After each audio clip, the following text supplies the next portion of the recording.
तो दोस्तों नमस्कार, आदाब, सलाम, सत श्री अकाल। स्वागत है आपका अपने यूट्यूब चैनल वीरू एकेडमी में। दोस्तों हम पिछले क्लास में एनटीपीसी, लोको पायलट, जेई और टेक्नीशियन के प्रीवियस ईयर के क्वेश्चन को सॉल्व कर रहे थे। उसी क्लास को आगे बढ़ाते हुए हम चलते हैं क्वेश्चन की दुनिया में। पहला प्रश्न आपकी स्क्रीन पे दिख रहा है। निम्नलिखित में से कौन सा युग्म गलत है, बताइए।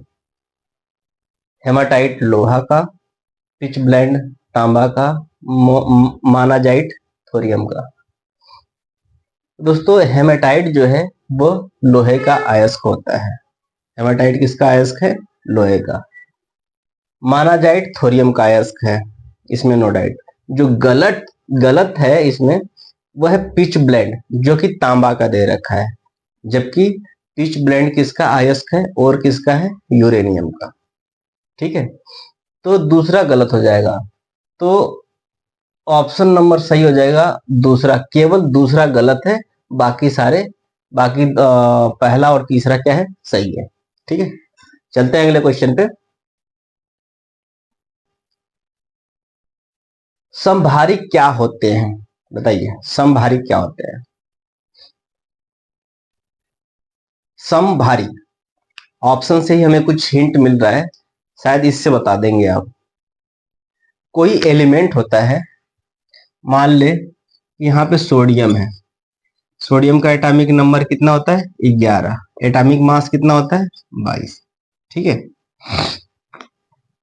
तो वे तत्व जिनके परमाणु क्रमांक समान तथा परमाणु भार भिन्न भिन्न होते हैं उन्हें क्या कहते हैं? आइसोटोप कहते हैं।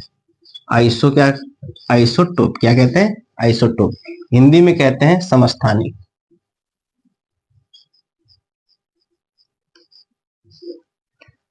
और वे तत्व जिनकी एटॉमिक मास बराबर होते हैं लेकिन परमाणु क्रमांक यानी एटॉमिक नंबर अलग अलग होते हैं, वो क्या कहलाते हैं? समभारिक कहलाते हैं।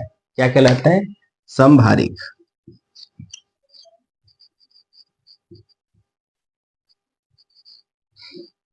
तो ये समभारिक ही है, इसे कहते हैं आइसोबार। ठीक है, क्या कहते हैं? आइसो। यदि समभारिक का एग्जांपल दिया जाए,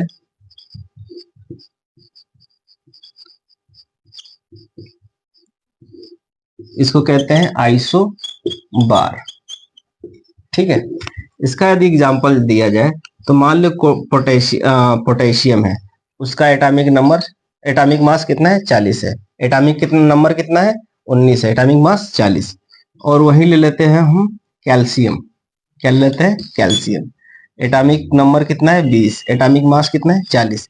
तो इन दो एलिमेंट के जो एटॉमिक मास है, परमाणु भार है, क्या है? परमाणु भार वो क्या है? समान है। इस वजह से इसको कहेंगे समभारिक। ठीक है, क्या कहेंगे? समभारिक। और समस्थानिक जो होते हैं उनके एटॉमिक भार तो अलग अलग होंगे लेकिन एटॉमिक नंबर जो है वो सेम होंगे। ठीक है, तो यहाँ पे एटॉमिक नंबर और एटॉमिक भार के बारे में आपने जान लिया। तो प्रश्न में क्या कह रहा है? जो समभारिक क्या होते हैं? ऐसे तत्व जिनकी परमाणु संख्या समान होती है। नहीं, परमाणु संख्या तो समान नहीं होती है, चलो ये तो गलत हो गया। ऐसे तत्व जिनका परमाणु संख्या भिन्न भिन्न होती है लेकिन द्रव्यमान समान होते हैं। ऑप्शन नंबर दूसरा सही हो जाएगा। हमें अलग ऑप्शन पे जाने की कोई जरूरत नहीं है। चलते हैं अगले प्रश्न पे। आइसोबार, एटॉमिक मास समान, एटॉमिक नंबर अलग अलग। ठीक है, अगले प्रश्न पे। निम्नलिखित में से किस नोट पर वित्त मंत्रालय के सचिव के हस्ताक्षर है, बताइए। दोस्तों बाकी सारे नोटों पे आरबीआई के गवर्नर का साइन होता है, लेकिन 1 रुपए के नोट पे वित्त मंत्रालय के सचिव के हस्ताक्षर होते हैं, जो अब बंद हो चुके हैं। 1 रुपए के नोट को सन 2015 से बंद हो गया है या सेवा में नहीं। वो अलग बात है कि आपने अब छुपा के रख रखा होगा अपने पास। चलते हैं अगले क्वेश्चन पे। लोहे के पाइप को संक्षारण से बचाने के लिए उसके ऊपर जस्ते की परत चढ़ाई जाती है, इस प्रक्रिया को कहते हैं, क्या कहते हैं बताइए।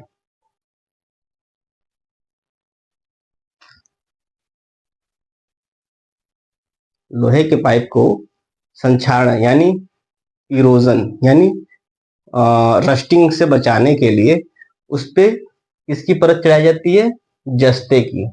जस्ते की जो परत चढ़ाई जाती है उस प्रक्रिया को क्या कहते हैं? दोस्तों, लोहे को रस्टिंग से बचाने के लिए उस पे जस्ता की प्लेटिंग की जाती है और यह प्रक्रिया इलेक्ट्रिक के माध्यम से होती है, इस वजह से इलेक्ट्रोप्लेटिंग भी कह सकते हैं। इसमें क्या होता है, लोहे को इलेक्ट्रोप्लेटिंग के माध्यम से जस्ते की परत चढ़ाई जाती है, जिसकी वजह से उस पर रस्ट ना लगे और ज्यादा दिन तक वह चले, उसकी रिलायबिलिटी बढ़ जाए। ठीक है, तो यह प्रक्रिया क्या कहलाती है? जस्तीकरण या गैल्वेनाइजेशन। तो ऑप्शन नंबर तीसरा सही हो जाएगा, गैल्वेनाइजेशन। ठीक है, चलते हैं अगले प्रश्न पे। किस मुगल सम्राट को अंग्रेजों ने रंगून भेज दिया था? बताइए।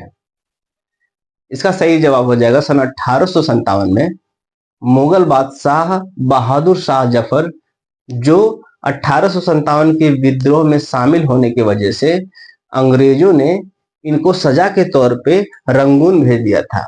जो रंगून है वह बर्मा उस समय कहा जाता था और इस समय वर्तमान में म्यांमार के देश से जाना जाता है। इसका सही जवाब हो जाएगा बहादुर शाह जफर, ऑप्शन नंबर पहला। इसका सही जवाब हो जाएगा ऑप्शन नंबर पहला, बहादुर शाह जफर। ठीक है, चलते हैं अगले प्रश्न पे। कह रहा है किस प्रकार की गति के लिए दूरी समय ग्राफ जो होता है एक सीधी रेखा में नहीं होता है और किसी भी प्रकार का वक्र हो सकती है? बताइए। मान लेते हैं एक ग्राफ बनाते हैं, ये हो गया समय और ये हो गया दूरी। अब कह रहा है कि जो लाइन है, जो ग्राफ है, वो सीधी रेखा में ऐसे ना हो करके वो कैसे हो रही है? कभी ऐसे हो रही है तो कभी ऐसे हो रही है, कभी ऐसे हो रही है, कभी ऐसे हो रही है। ठीक है, ऐसे ना हो करके इधर उधर मूव कर रही है। ठीक है, तो यह किसको निरूपित करता है दोस्तों?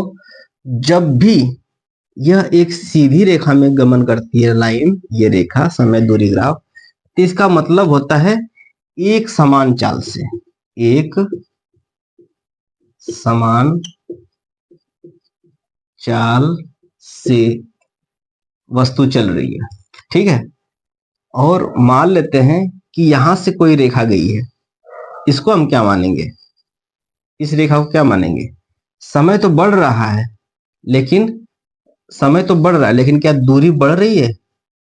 नहीं बढ़ रही है। तो इस वजह से इस रेखा को कहेंगे विराम अवस्था। क्या कहेंगे? विराम अवस्था। लेकिन जो ये वाली ग्राफ है दोस्तों, ये कभी बढ़ रही है, कभी घट रही है, कभी बढ़ रही है। इसका अर्थ ये है, कभी वो चल रही है, कभी रुक रही है, फिर कभी स्पीड बढ़ रहा है, तो कभी धीरे कभी तेज, ऐसे। तो इसका सही जवाब हो जाएगा असमान गति चल रही है। ये तो समान गति है और ये जो जिगजैग लाइन बन रही है वह असमान गति है। तो इसका सही जवाब हो जाएगा ऑप्शन नंबर तीसरा, असमान गति। ठीक है, चलते हैं अगले प्रश्न पे।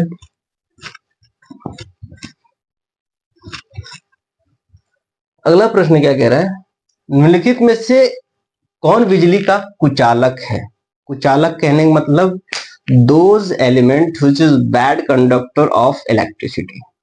बताइए कौन विद्युत का कुचालक है? दोस्तों, माइका और क्वार्ट्ज, ये दोनों हुई विद्युत के कुचालक होते हैं, माइका और क्वार्ट्ज। अब इसमें बी ऑप्शन दे रहा है धातु और रबर। रबर तो हालांकि कुचालक है, लेकिन धातु कह दिया है, तो जितने भी धातु होते हैं वह विद्युत के सुचालक होते हैं। धातु और माइका, धातु और माइका, धातु जितने भी होते हैं सुचालक होते हैं। इस वजह से न बी होगा और न सी होगा। इसका सही जवाब हो जाएगा ऑप्शन नंबर पहला, जो कि ऑप्शन नंबर 4 में वर्णित है। ठीक है, तो ऑप्शन नंबर 4 इसका सही जवाब हो जाएगा। चलते हैं अगले प्रश्न पे। राजा हर्षवर्धन के दरबारी कवि कौन थे? राजा हर्षवर्धन के दरबारी कवि कौन थे? तो इसका सही जवाब हो जाएगा राजा हर्षवर्धन के दरबारी कवि जो थे वो कौन थे? बाणभट्ट, ऑप्शन नंबर दूसरा। क्योंकि बाणभट्ट ने ही राजा हर्षवर्धन के जितनी भी कृतियां होती थी, जितने भी गाथाएं होती थी, जितना भी पराक्रम होता था, वो अपने एक इतिहास के पुस्तक हर्षचरित्र में लिखते थे। उस उनके पुस्तक का नाम ही हर्षचरित्र है। तो यदि पूछा जाए कि हर्षचरित्र के लेखक कौन है, तो हो जाएगा बाणभट्ट। और किसके बारे में लिखा था? राजा हर्षवर्धन के। ठीक है, चलते हैं अगले प्रश्न पे। अगला प्रश्न कह रहा है अधिकार परीक्षा शब्द का शाब्दिक अर्थ क्या है? अधिकार परीक्षा, बताइए। इसका सही जवाब हो जाएगा ऑप्शन नंबर तीसरा, किस अधिकार से।